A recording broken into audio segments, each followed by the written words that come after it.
both major players will be playing a major role. They will be supported by a number of other nations, including Canada, Denmark, Spain, Italy. But one of the Arab nations of which so much has been talked, Qatar, Jordan, the United Arab Emirates, may ultimately become part of the alliance.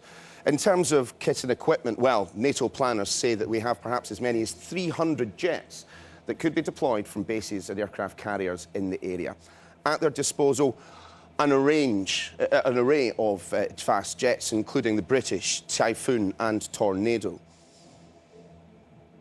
The coalition also has the advantage of AWACS surveillance equipment to monitor enemy airspace and direct planes to any violators of the no-fly zone. Now, where could these planes be flying from? Well, frankly, from a variety of NATO bases across the region, Sicily, northern Italy, and perhaps even Corsica.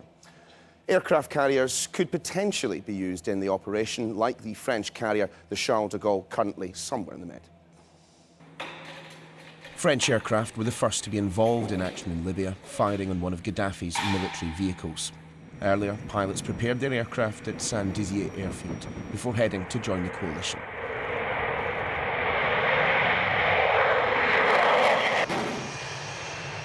These Canadians probably won't be giving a friendly wave to Gaddafi's forces. The planes at Prestwick Airport set off as part of the international effort to secure a no-fly zone and respite for ordinary Libyans.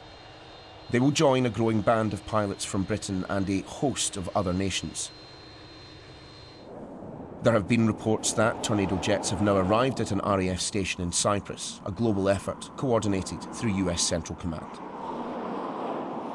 It's a well-trodden path. We've had coalition air operations in the Balkans, in the Middle East, in Afghanistan. Air power is employed using a policy of centralised control but decentralised execution. So although you'll have squadrons taking part and units taking part right across sort of the northern side of the Mediterranean, they will all be still coordinated and controlled from a central point.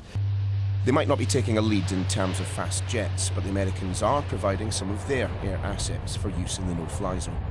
All steps will have been taken to minimise collateral damage.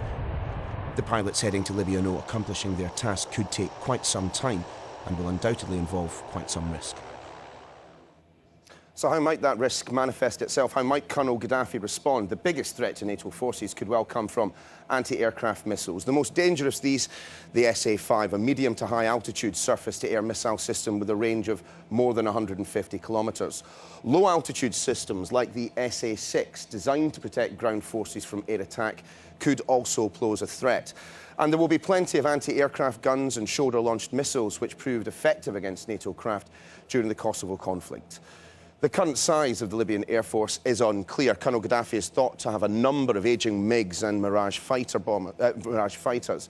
But with a shortage of jets and pilots and a number of defections, the Air Force alone should prove little match for NATO forces. Neil, thank you. Let's talk to our Foreign Affairs editor, Tim Marshall, who's here. From your contacts, the information you're getting, Tim, what is the latest state of play now? There is a naval blockade in place, operated by several ships from several countries. And I mean, I think the headline is, it started, the first action, the first shots have been fired. It's worth looking at the map, try and get an overview of A, what has happened, B, what is about to happen in the next few days, and then even look ahead further than that. It's clear, it started, it's clear, the first shots have been fired in anger. We hear now that the French military is saying that it put 5 planes up today over Benghazi, and that they opened fire. First, they said 1 military vehicle had been hit, but we now hear from the French military spokesman that they think they've taken out, we don't know if these are tanks, but they've taken out several, in their words, several armoured vehicles. Elsewhere, there are reports that 5 or 4 tanks were actually hit. I think it's credible. It's certainly credible that the French have fired onto the ground and taken out quite a lot. What else is happening? We know that the Americans are up in Aviano, they're up at a base here, they're in Sicily. The British are moving assets down to Akrotiri. The British can also fly down from there. The Spanish, I'll use a NATO one for this, they are flying out of bases here, and all this will be brought to bear. There's also a Spanish submarine on its way. We know that once all that arrives, there'll be a no-fly zone right across the whole of Libya, but at the moment it just seems to be Benghazi. Now, what is the effect One more thing to say about the French as well, sorry. Up in Toulon, in the port, they've got their aircraft carrier. We thought it was going to move on Monday. They've obviously really got their act together, and we believe that it will leave port tomorrow, and it should be in position by, I'd say, probably late Monday. It can get down and be operational. We also hear that their headquarters is going to probably be Naples, probably overseen by an American, but the French are taking the lead and the British will soon be in action. Looking even further ahead, this has effectively frozen the battle lines like that. It's very, very hard for Colonel Gaddafi's forces now to move. And it's actually worth rewinding 2,000 years. 2,000 years ago, the Roman Empire, that was called Tripolitania. That was called Saracania, something like that. The point I'm making is that there was no Libya. There were these two areas. You fast forward 1,500 years at the height of the Ottoman Empire. What did they have? One area called that, one area there, and they ruled another one there. There was no such thing as Tripoli. So it's not that unusual in the Libyans' head to think of themselves as different people. Last thing to say, briefly, sorry, Steve. No. If you freeze it, what's the next thing to happen? The next thing to happen is that the rebels will be armed to the teeth. They will then go in one direction only over a long period of time, and the aim is to replace that with that. I was going to say, Tim, and just briefly before we head to the next break, I mean, is there a sense, and no one's talking about regime change directly, No.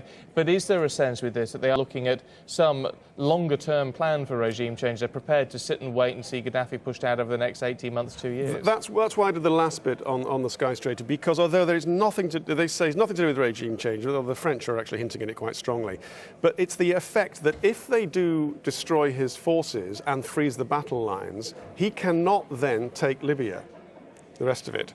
But what can happen is they're armed, they start moving against him, and over the longer term, his regime falls. They say that's not the aim, but you can see if you game it out, that is one of the scenarios which could happen in the future. OK, Tim, for now, thank you. Just a reminder, you can get the very latest on the situation there online. Go to skynews.com.